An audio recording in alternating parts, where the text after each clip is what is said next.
Жаздық капсула бұл әңгімені біз жиі естиміз, бірақ мағынасын біле бермейміз. Мен стилист Бибі Нұрбакиева бүгін сіздерге жаздық гардеробты қалай дұрыс таңдау керек екенін көрсетемін.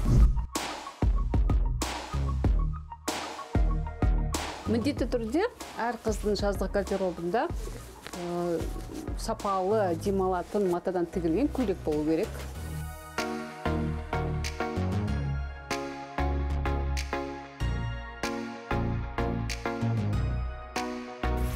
Негізі базалық жейделердің түстері ақ пен қара болады.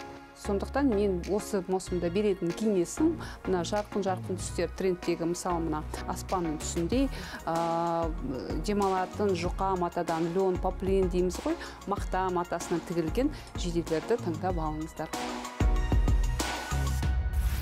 Ал футболка мен кроп топты базалық түсте ала беруге болады. Өйткені бұл тек қана шалбар юбкамен ғана емес, ілгіші бар көйлекпен керемет үйлеседі екен.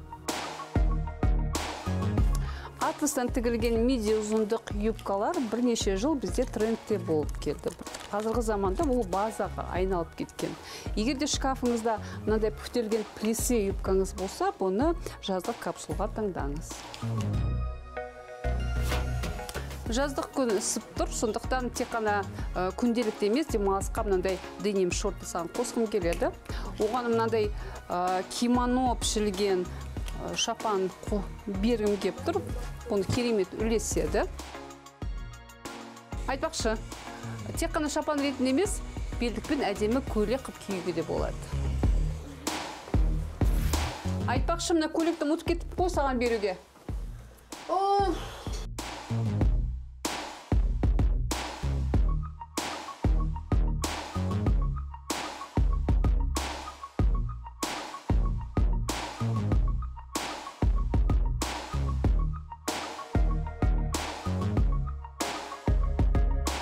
Осы журналистерді киіндіре шаршадым. Өзімді демалысқа барып қайтайыншы.